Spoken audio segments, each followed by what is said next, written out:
thought you just read. Welcome back once again. It's like I'm doing triple duty today. Sometimes I'll be quiet, like I don't feel like speaking. And then other times I do three back to back to three back to back interviews, right? But sorry, that's this one is not an interview, so it's all good. I said since we're in that vein, we're just gonna pick it up. But for those who have no idea what I'm talking about, all praise be to the Most High. Welcome once again. This is Amuna Yisrael, the LEV Project. We are reading our fourth installment of A Girl's Life in Virginia. If you have not seen, or if you're just picking up this video here, I did a video just a few minutes before, about 40 minutes ago, as it relates to a recent occurrence. It has gone viral on the internet, which is a man in Georgia. He's an upholsterer. He looks like he redoes furniture. And someone came in there with a slave chair, or a chair, I'm sorry, filled with cotton and slave hair.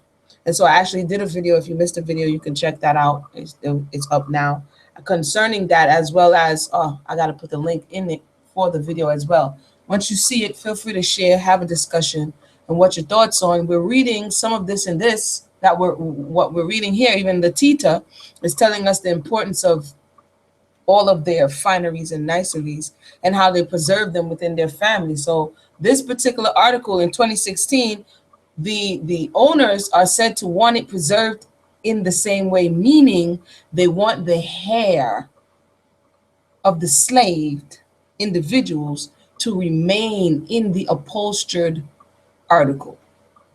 I want you to go ahead and marinate on that as I continue what is slightly a propagandizing slant of A Girl's Life in Virginia Before the War, written by Latita M. Burrell. We're going to pick up on chapter 9. I shall share my screen. We had to use a different thing for today because the screen on the other one that we usually use, Doc South, is a little bit messed up. And so I found this one on Google. We told Amosai this one happened to be on Google. And so this is the one we're going to use on Google Books. So we're up to chapter 9. And again, if you desire to read, feel free to share. I know we got readers out there, but sometimes it's good to listen. But I like when we have a little help from readers as well. I'm sorry, I'm on the wrong thing. Okay, let's go. It will have observed from these reminiscences that the Mistress of Virginia plantation was more conspicuous, although not more important than the master. In the house, she was the mainspring, and to her call all the 100 or 300 Negroes, so with their various wants and constant applications for medicine and every conceivable requirement. Sorry, so just shortly, and I know I just started, but as it relates to the hair chair, the slave hair chair, you could see easily if they were shearing or cutting the hair of and they had 100, 200, 300 slaves, you can see how easily they would stuff that hair. Would be accessible, like on her plantation where they had, I believe it was 100 slaves, or was it 300? Whatever the number, it was in the hundreds. So I'll continue. Attending to these, with directing her household affairs and entertaining company, occupied busily every moment of her life. While all these devolved upon her, it sometimes seemed to me that the master had nothing to do but ride around his estate on the most delightful horse, receive reports from overseers, see that his pack of hounds was fed, and order, quote, repairs about the mill, end quote. The mill seemed always needing repairs. This view of the subject, however, being entirely from a feminine standpoint, may have been wholly erroneous, for doubtless his mind was burdened with financial matters, too weighty to be grasped and comprehensive by others our sex. Nevertheless, the mistress held complete sway in her own dominion, and this fact was recognized will be shown by the following incident. Again, if you're not familiar, you might want to go to installment number 1. We're reading Latita. This is a European woman in the late 1800s. That's way after the 30 years after slavery has ended. And she decides she's going to tell her version retroactively of when she was a child and her perception of slavery. So again, we're taking her narrative with a grain of salt, but nonetheless, it's her voice and we're giving her an opportunity to be heard. A gentleman, a clever and successful lawyer, one day discovering a Negro boy in some mischief about his house and determining forthwith to chastise him, took him into the yard for that purpose, breaking a small smidge, and in an act of coming down with it upon the boy, he asked, "Do you know, sir, who is the master of my place?" "Yes, sir," quickly replied the boy. "Miss Charlotte, sir." Throwing aside the switch, the gentleman ran into the house, laughed a half hour, and thus ended his only experiment at interfering in his wife's domain. His wife, Miss Charlotte, as the Negroes call her, was gentle and indulgent to a fault, which made the incident more amusing. It may appear single again, her objective is to try to make slavery a benign institution. It, uh, it may appear singular, yet it is true that our women, although having sufficient self-possession at home and accustomed there to come up to command a large scale, became painfully timid if ever they found themselves in a promiscuous or public assemblage. And promiscuous then did not mean that you were all over with men. It just meant sexually. It just meant that you were in a mixed crowd of men and women. And public assemblage, shrinking from everything linked publicly. That's because that's how they were taught, not because of anything else. But anywho, still these women to whom a whole plantation looked up for guidance and instruction could not fail to feel a certain conscience of superiority. Really? With which, although never displayed, or asserted in manner lies, became a part of themselves. She's lying all day, every day, right here. Anywho, they were distinguishable everywhere. For what reason exactly, I've never been able to find out. For their manners were too quiet to attract attention. Yet a captain on a Mississippi steamboat said to me, "I always know a Virginia lady as soon as she steps on my boat." "How do you know?" I asked, supposing he would say, "By their plain style of dress and antiquated breastprints." Said he, "I've been running a boat for Cincinnati to New Orleans for 25 years and often have 300 passengers from various parts of the world. But if there's a Virginia lady among them, I find it out in a half an hour. They take things quietly and don't complain. Do you see that English lady over there? Well, she has been complaining all the way up the Mississippi River. Nobody can please her. The cabin maid, the steward are worn out with trying to please her. She says it's because the mosquitoes bite her so badly coming through Louisiana, but we also are almost at Cincinnati now. Haven't seen a mosquito for a week, and she's still complaining."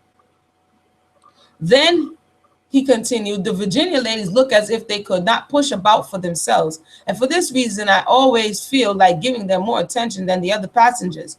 We are inexperienced travelers," I replied. So all the women in the whole state of Virginia are inexperienced. She is laying it on. And these remarks of the captain convinced me. I had thought it before that Virginia women should never undertake to travel, but content themselves with staying at home. However, such restrictions would have been unfair unless they had felt like the Parisian who asks why the Parisians would never travel, replied, "Because all the world comes to Paris." Once again, we have read narratives coming out of Virginia. A lot of them complain of the women actually being worse than the men. A lot of these slave firsthand narratives make note that the women oftentimes, especially when they were young, would have something to prove, and they would be the cause of much contention in the life of a slave. So her assertion that everybody in the state of Virginia, which was one of the beginning spaces of slavery, was benign is delusional. But I've said that so many times that I'm just going to continue here. In page 93.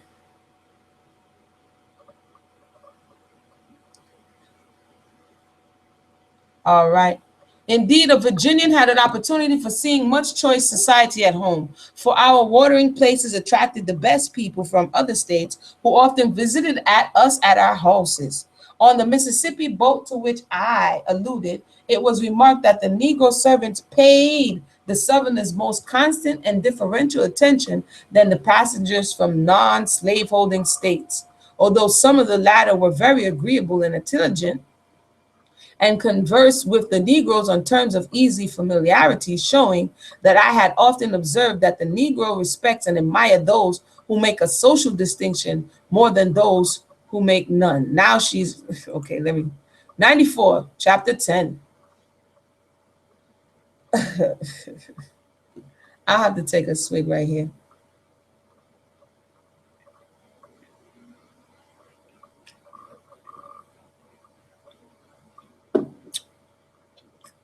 If anybody have just joined us, hold on one second. Let me go back. This is the LEV project. We are on chapter 10 of A Girl's Life in Virginia Before the War. So we're gonna try to work this out here. We were surprised to find an ode to the South by Mr. M.F.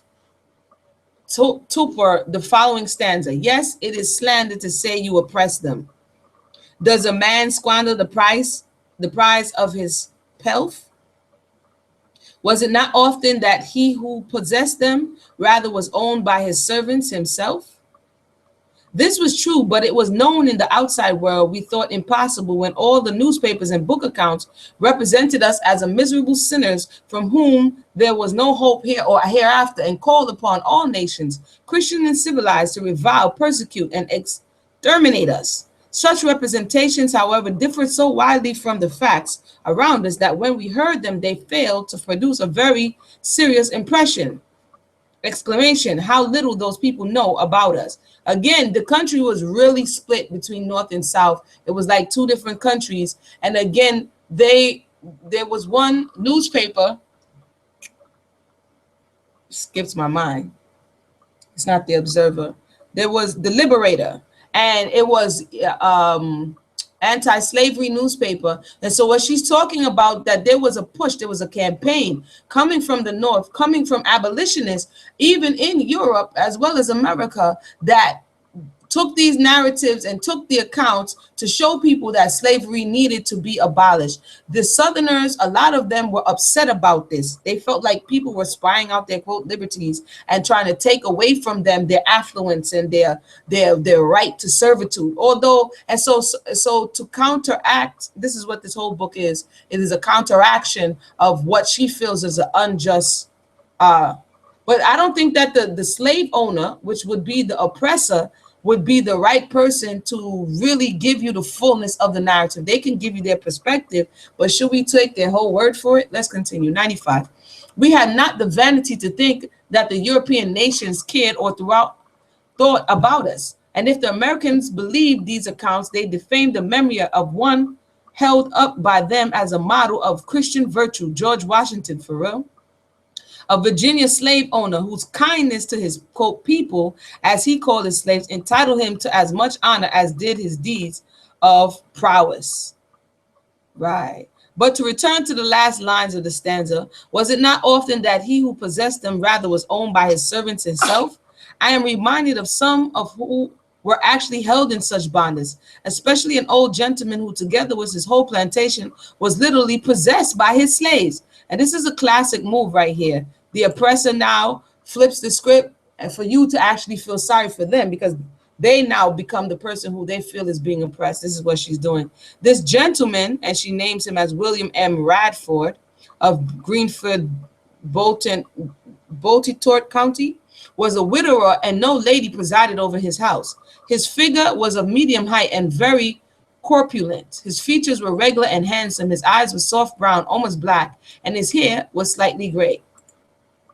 The expression of his countenance was so full of goodness and sympathy that a stranger meeting him in the road might have been convinced at a glance of his kindness and generosity.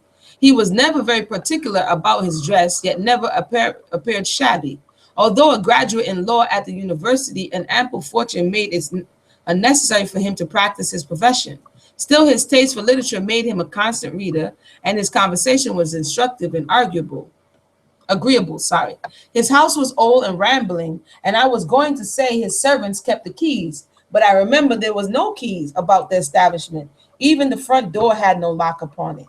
Everybody retired at night in perfect confidence. However, that everything was secure enough, and it seemed not important to lock the doors.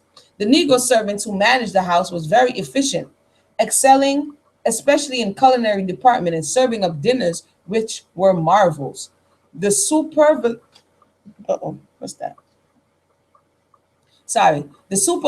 of the place enabled them not only to furnish their masters' tables with the choicest meats, vegetable cakes, pastries, etc., but also to supply themselves bountifully and to spread in their own cabins sumptuous feasts and wedding and party suppers rich enough for a queen.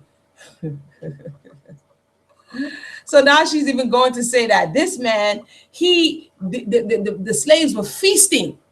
And so, that further goes to say why people shouldn't say that it was a bad institution. It says,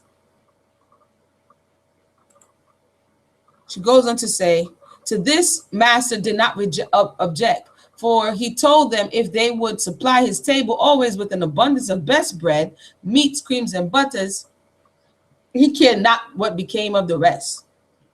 Upon this principle, the plantation was conducted. The well-filled barns of the stores of bacon, lard, flour, etc., literally belonging to the Negroes who allowed their master a certain share. Doubtless they entertained the sentiment of a Negro boy who, on being reproved by his master for having stolen and eaten a turkey, replied, "Well, master, you see, you got less turkey, but you got that much more, nigger." Huh? While we were once visiting at this plantation, the master of this house described to us a dairy just completed on a new plan, which for some weeks had been such a hobby with him that he had actually purchased a lock for it, saying he would keep the key himself, which he never did, and have the fresh mutton always put there. "Come," said he as he finished describing it, "let us go down and look at it." "Bring me the key," he said to a small African, who soon brought it, and we proceeded to the dairy. Turning the key in the door, the old gentleman said, "Now see what a fine piece of mutton I have here."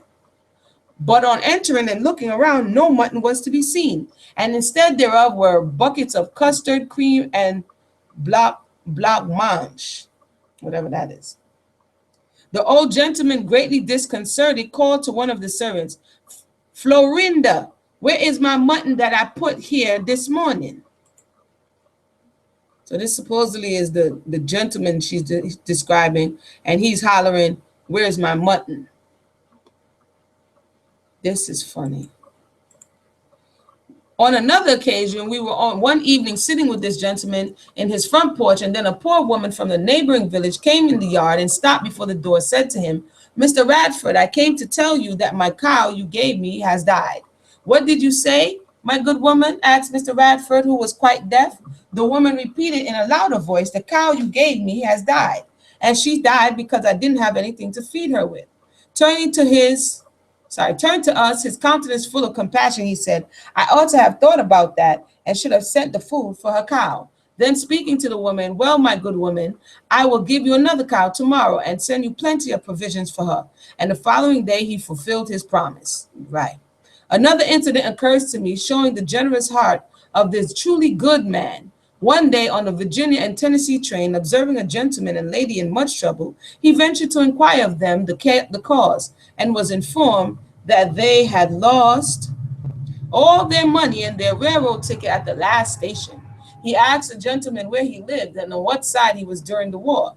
"I am from Georgia," replied the gentleman, "and was, of course, with the South." "Well," said Mr. Radford, "I thought she said this was before the war." But anyway, this is supposed to be a story that happened before the war, but she is a girl's life in Virginia before the war, and she's recounting something that happened after the war. I'll note to self. "Well," said Mr. Radford, pulling from his capacious pocket a large purse, which he handed the gentleman, "help yourself, sir, and take as much as will be necessary to carry you home." The astonished stranger thanked him sincerely and handed him his card, saying, "I will return the money as soon as I reach home." Returned to his own home and relating the incident of his trip, Mr. Radford mentioned this when one of his nephews laughed and said, "Well, uncle, we Virginia people are so easily imposed upon. You don't think that man will ever return your money, do you?" "My dear," replied his uncle, looking at him reproachfully and sinking his voice, "I was fully repaid by the change which came over the man's countenance."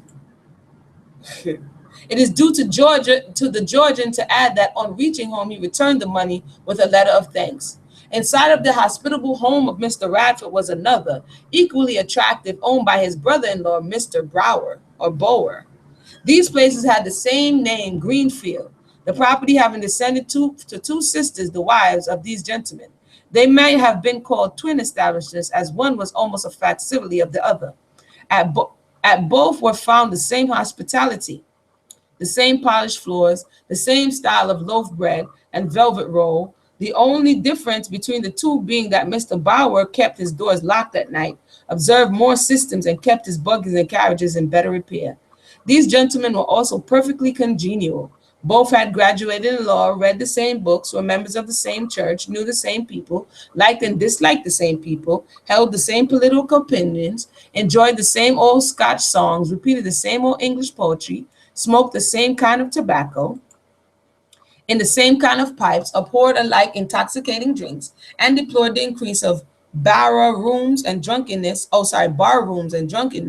in our land. For 40 years, they passed together a part of every day or evening smoking and taking over the same. I'm bugging out. For 40 years, they passed together a part of every day or evening, smoking and talking over the same events and people. It was a picture to see them at night over a blazing wood fire, their faces bright with good nature, and a treat to hear all their reminiscence of people and events long past. With that circumstantiality, with what circumstantiality could they recall old law cases and describe old duels, old political animosities and excitements? What merry laughs they sometimes had. Everything on one of these plantations seemed to belong equally to the other. If the ice gave out at one place, the servants went to the other for it as matter of course. Or if the buggies or carriages were out of order at Mr. Radford's, which was often the case, the driver would go for Mr. Bowers without even mentioning the circumstance, and so with everything. The families lived thus harmoniously with never the least interruption for 40 years. Now and then the old gentlemen enjoyed a practical joke on each other, and one occasion Mr. Radford succeeded so effectually in quizzing Mr. Bauer that whenever he thought of it afterwards, he fell into dangerous fit of laughter. Let me get a little drink here of water.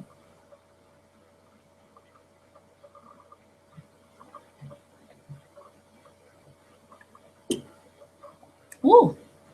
It happened that a man who had married a distant connection of Greenfield family concluded to take his wife, children, and servants to pass the summer there, dividing the time between the two houses. The manners, character, and political proclivities of this visitor became so disagreeable to the old gentleman that they determined he should not repeat his visit, although they liked his wife. One day, Mr. Bauer received a letter signed by this objectionable individual. It had really been written by Mr. Radford, informing Mr. Bauer that as one of the children was sick and the physician advised country air, he would be there for the following Thursday with his whole family to stay some months. The impudent fellow, exclaimed Mr. Bauer as soon as he read the letter. He knows how Radford and myself detest him. Still, I am sorry for his wife, but I will not be dragooned and out generaled by that contemptible fellow. No, I will leave home today. Going to the door, he came in a loud voice from his he called in a loud voice from his coachman and ordered his carriage. I am going, said he, to Grove Hill for a week, and from there to Lexington with my whole family, and don't know when I shall be at home again. It is very inconvenient, said he to his wife, but I must leave home. Hurrying up the carriage and the family, they were soon off on their unexpected trip. They stayed at Grove Hill 7 miles off a week, during which time Mr. Bauer every morning mounted his horse and rode timidly around the outskirts of his own plantation, peeping over the hills at his house, but afraid to venture nearer, feeling assured it was accompanied by an obnoxious visitor. He would not even make inquiries of his Negroes whom he met as to the state condition of things in his house. Concluding to pursue his journey to Lexington, and halfway there, he met a young nephew of Mr. Radford who happened to know all about the quiz and immediately suspected the reason of Bowier's exile from home, inquired where he was going, how long he would be from his home. Soon guessing the truth and thinking the joke had been carried far enough, he told the old gentleman he need not travel any further, for it was a quiz of his uncle's, and there was no one at his house. Thereupon Mr. Bauer, greatly relieved, turned back and went his way home rejoicing, but determined to pay Radford, he said, for such a practical joke, which had exiled him from his home and given him such trouble. This caused many a good a laugh whenever it was told throughout the neighborhood. The two estates of which I'm writing were well named Greenfield, for the fields and meadows were of the freshest green, and with majestic hills around the fine cattle and horses grazing upon them formed a noble landscape. This land had descended in the same family since the Indian campfire ceased to burn there, meaning since you kicked the Indians out of their land. You notice how she says, since the Indian campfires ceased to burn there, really? And the same forests were still untouched where once stood the Indian wigwams, of which you probably burnt down and gave diseases. In this connection, I am reminded of a tradition in the Greenfield family which showed the heroism of a Virginia boy.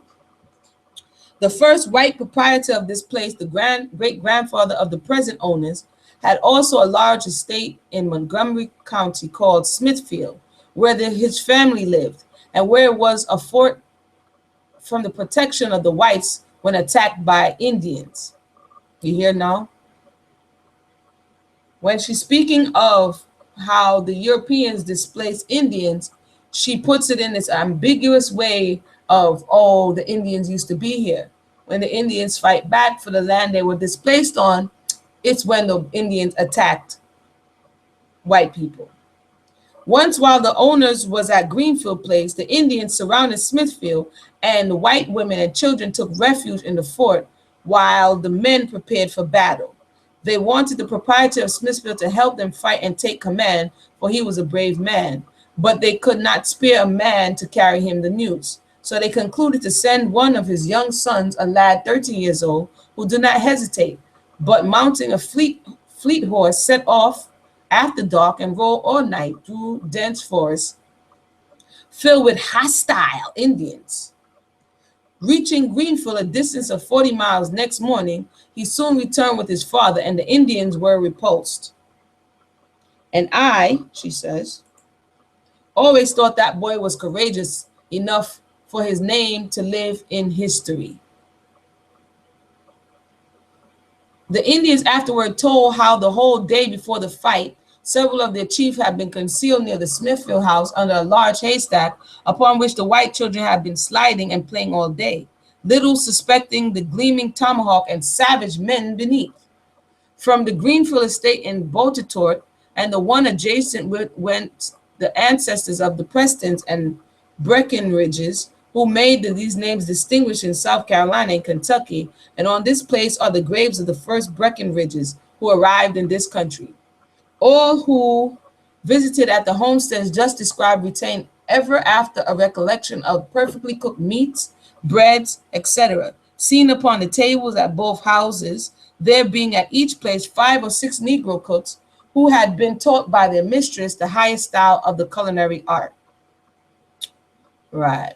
During the summer season, several of the cooks were hired at different watering places where they acquired great fame and made for themselves a considerable sum of money by selling recipes.